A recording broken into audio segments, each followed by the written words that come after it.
this. Take the gentleman's cape. There's a lot you don't know about the Man of Steel on the big screen. I don't think he wants me to, Mr. Luthor. Welcome to WatchMojo.com, and today we'll be counting down 10 pieces of Superman movie trivia. Lois Lane, say hello to Clark Kent. Told you one, Pete. Lois Lane, how are you? Number 10. Casting Christopher Reeve. Beginning our list is a factoid about the quest to select an actor for this iconic role. Despite the fact that he was perfect in the role, Christopher Reeve wasn't a shoo-in for the part, and numerous other actors were considered. Over 21. Including Arnold Schwarzenegger. The unknown Reeve was finally cast after Robert Redford demanded too much money, Clint Eastwood became unavailable, and James Caan refused to wear the skin-tight spandex outfit. All we can say is that we're relieved things happened the way they did. Bad vibrations? Oh, just how fast you fly, by the way. Number 9. Superman Flight. When the original Superman began pre-production, no one knew how to make Superman fly convincingly. The team tried everything from catapulting a dummy into the air to piloting a remote control model and even making animated sequences. Ultimately, they settled on forward projection while using zoom lenses to create the illusion of movement while the actor remained stationary. You're safe here, son. Who is it, Superman? Number 8. Lex Luthor. Lex Luthor, the greatest criminal mind of our time. Of our time? I hereby serve He's notice serving notice to you. that these walls... These walls here... Will you shut up, please, you All right, take him away, fool, boy. you... Following the original film's release, Gene Hackman became famous for his portrayal of the villain. Is that how a warped brain like yours gets its kicks? By planning the death of innocent people? No. By causing the death of innocent people.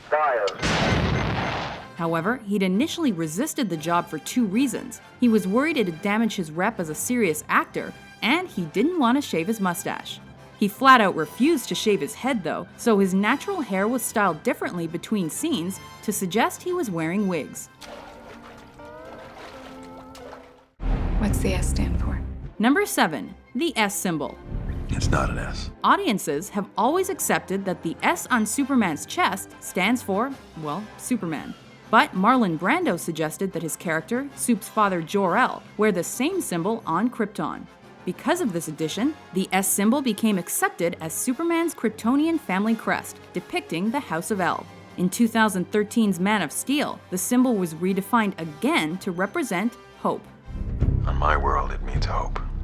Well, here it's an S. How about Super? Excuse me. You do not remember me. Number 6. Marlon Brando. I'm Jor-El. Speaking of Brando, the legendary actor was paid $3.7 million and a percentage of the profits to play Jor-El over just 12 shooting days. But he refused to memorize his lines and instead read them off things like the infant Kal-El's diaper. When several of his scenes were reused in the sequels, Brando happily sued producers for his share and brought his total compensation up to $14 million for 10 minutes of footage. A chance for life, nonetheless. Number 5. Glowing Kryptonian clothing. Another major contribution to Superman lore was the film's alien depiction of Krypton, with the defining element being the glowing, otherworldly look of the costumes. To achieve this effect, the wardrobe department painstakingly sewed tiny glass balls to the fabric, made from the same reflective material used to produce movie screens. However, this was a fragile effect because simply the oily touch from actors' hands was enough to ruin it. I will remain silent. Number 4. Superman's costume. Hey, Jim! Whoa! Excuse me.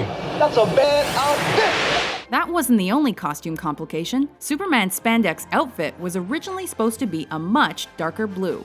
However, that blue matched the color of the special effects screens, so the costume basically disappeared. Because of the limitations of 1978 technology, the costume also appeared turquoise during many flying sequences.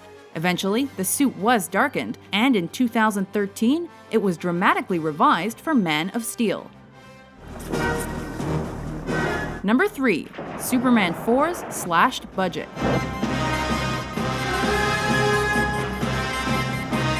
This movie's original budget was $36 million, but that was soon dropped to $17 million.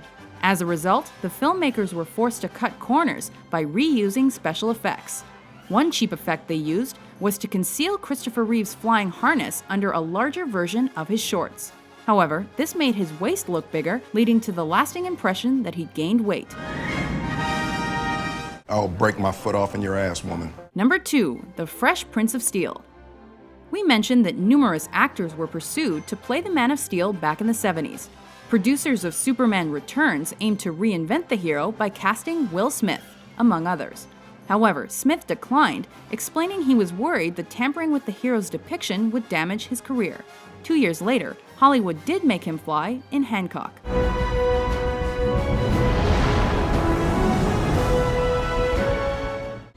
You will give the people of Earth an ideal to strive towards. Number 1. The new Man of Steel. Rounding out our list is another piece of trivia about 2013's Man of Steel.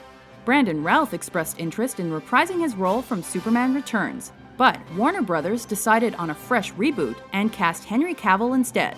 Incredibly, Cavill had to beef up from scratch since he'd intentionally lost the 8-pack he'd gained before Immortals for the 2012 project The Cold Light of Day. Enjoy our trivia countdown? What more could anyone ask? Which piece of Superman movie trivia is your favorite? For more entertaining top 10s, be sure to subscribe to WatchMojo.com. An unpleasant duty has been masterly performed, Jor-El.